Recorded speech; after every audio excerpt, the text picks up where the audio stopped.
is degrading. Like this is kind of going to be making fun. Like they're kind of like just being like, hey.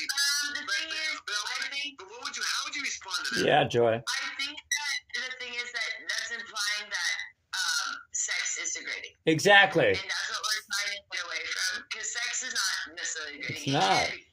Yes, it can be, depending on what the request is. You know what I'm saying? But normal sex, like in something that I'm okay with, I don't find it degrading. But yeah, some people can do degrading things, and I don't allow that for the most part. But so when you guys are saying that, you're implying that just sex is degrading, and I don't feel that way. Yeah. They're projecting their experiences onto you. Maybe to them it is degrading, but to people like Rich, to you, to me, to Ben, to Hormax, it's not degrading at all. It's a beautiful thing. We wouldn't be here if it wasn't for sex. And the thing is, I actually feel pretty, I don't know, I get pride in what I do, because there's a lot of people that actually really need me. Like, I'm their only connection to a woman. Exactly. Exactly. Also, Spicoli, Yeah. You realize that Ben is in the middle of a nasty divorce right now, right? Well, that's why he needs the companionship more than ever before. No. This is not healthy for his divorce, is it? That doesn't matter. Why wouldn't it be healthy? From like a legal standpoint, I mean, could that be used against him? No. He's not sleeping with. Nah. Sleeping around. I don't think this is actually going to happen. I think it's way too controversial, but no, it's not happening, Spicoli. Yeah. No, it'll happen because. I'm not opposed to the idea of it, but I think as far as viewers, I think it would be extremely controversial. Like, I don't know. That's the beautiful part about it. That's the beautiful part about it. Controversy. In other words, nobody. First of all, we're probably the only people on YouTube right now even discussing this kind of thing or even making a video about it. Am I right? So out of all the billions of people in the world, we're probably literally the only people even discussing this right now. So if we're the only people discussing it, it tells me, and if there's people watching it all right now, it tells me there's an interest in this kind of stuff. And I think there's an interest in it. And quite frankly, let me tell you what I was going to do. Want to hear what I was going to do? Before you came on, Joe, I was going to tell Rich, I know this guy, and he goes to overseas. He's one of these passport bros, right? He can't get pussy here, so he goes overseas. So him and I were going to go down to Mexicali, which is, a border town near Calexico, 100 miles south of me. You know where Mexicali is, Calexico, Mexicali. And I was going to go, and he was going to take me to like some strip club where I could bang. He was going to interview me before and after I had sex with the hot 19-year-old senorita. Before and after, my 66-year-old rear end banged a hot senorita. So that could still be in the plans too. So this kind of fits in the same genre as that. It's the same kind of thing. It's different. It's provocative. And nobody else is doing it. I hear where you're going from, but doing something different. This might be too far, but I definitely am on the same path of you. Like, I do think that more exposure to sexuality is better, because repression is what makes people weird. So actually, the more you hear and are exposed to sex, the less weird you are. It's actually when people are not exposed to sex weird, it comes out in really weird ways. So the weirdest people, as my clients, are the ones that are the most repressed, that have the, because they're the most uptight about sex, that they start asking for the really weird requests, because sex is primarily in your head. Most of the time. Joy, excuse me. Joy, can you break a stereotype for me? Like that guy earlier who said he banged 500 women, never paid for sex. He's full of shit. Can you tell me, can you affirm one more thing? There's always this thought in people's heads that the only guys that pay for professionals like yourself are like guys who are fat, ugly and shit. There's a lot of good-looking dudes that are paying too. Am I right? How many good-looking guys are paying you? More often good-looking than not. Okay, can you explain the psychology behind that? Two things. One thing is the most commonly really good-looking guys are the married ones, and those ones they just are tired of their wives. Right. Okay. And so they're successful. Okay. And the wife really doesn't care. Like, the wife knows if something goes on when they go to Vegas. That's one of those things, they make enough money and they just don't ask and don't tell kind of thing. And I prefer Vegas than the secretary. And it's better that way. On those guys are often the most handsome because they are very, very successful and they're not interested in you in any way. Those are the best guys because they just have their own lives.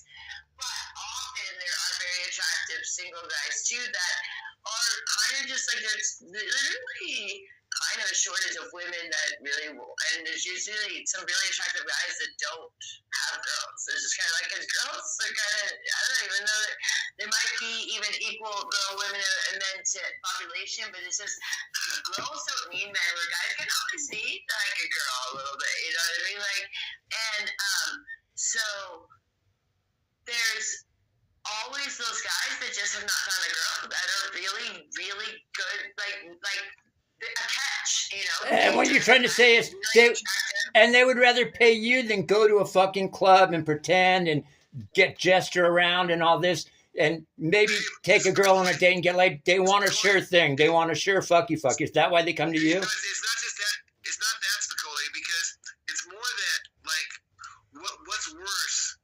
than having some chick calling your house saying, "Where are you? Where are you?" Calling you, and the wife picking up saying, "This girl that keeps calling."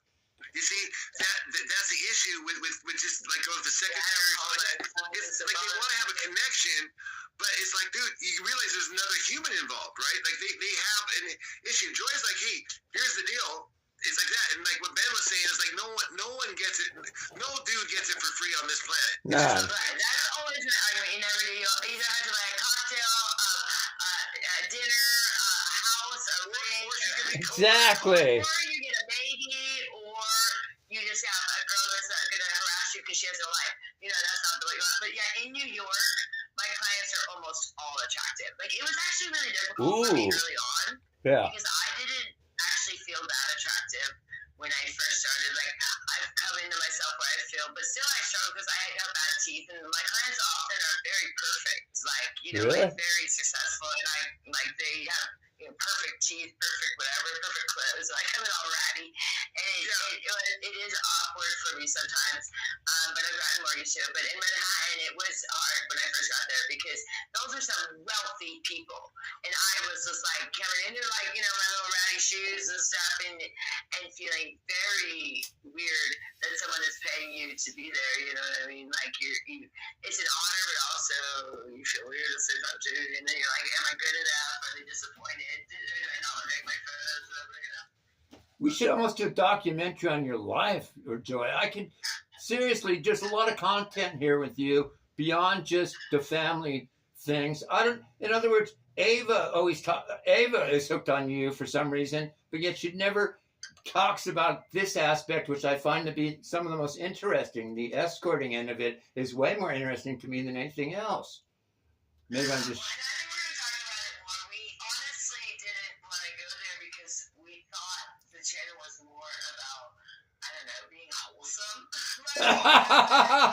No, but this is trying to, like you said, we're trying to, you know. Hold on. Here's the thing. I don't think we ever. Okay. We were always kind of showing, like, hey man, we have issues. Like our family, like Annette's got issues, I've got issues, Joy's got issues, but we're recovering from them. That's the healthy part. We don't drink, we don't do drugs, except for, you know, what's prescribed by the doctor. Right. And we don't even do caffeine. Okay. Now, sex is obviously a part of human life, and the fact that Joy, this is like that's her profession, right? It's like I get how that comes up. Now, honestly though, I think that we probably want to move on. Maybe if that's cool with you, Spicoli, I appreciate having you on here, man. No. I know she's got to get going. She's tired, and I might even wind this thing down. That's cool, man. But listen, are you on Discord? No, I don't go on Discord, but I'm on Grace's show and I bounce around. But I'll be back on your show again. How often do you stream? Every day. Oh, every day. And do you usually have people call in? Can we call in? Yeah. I mean, people do. People do. Yes. I mean, people usually do call in. Not every stream, but yes. All right. In the future, I will be calling back. I like talking to you guys. Cool, man. And possibly. Can I ask? We'll talk to Ben and stuff. We'll see what we can work out, maybe. But is there any Joy and Joy? Too controversial, you know. What about? How come you haven't seen? Is there any possibility you would meet Hormaxer again, you guys?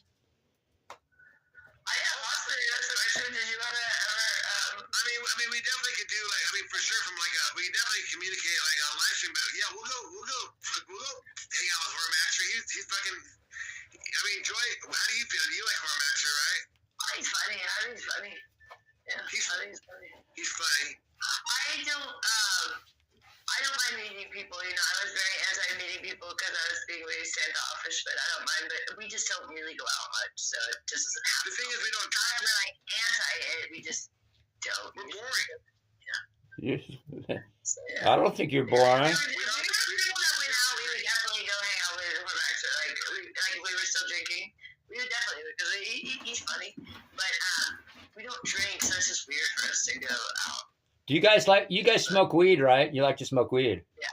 Do you do mushrooms too? Do you like shrooms and shit? Yes, I do as well. I do not. They make me want to do nothing. I became useless if we microdosed for a very short time many years ago because people were saying, "Oh, it's a really good thing to do." I just didn't want to do anything when I microdosed. I do shrooms like every probably 10 days. I do shrooms. I'm a big shroomer now. I'm smoking weed every day. Yeah. Microdosing is helping them with like PTSD and different things. I know, but yeah, it made me want to do nothing. Like I just was like, because I'm normally a go-getter, and I was like, I didn't want to sit on my ass to do nothing. Well, thanks for having me on, guys. We'll talk again. Thank you, Rich. Thanks, Joy. Bye-bye. Thank you, guys. It was a pleasure. That was fun.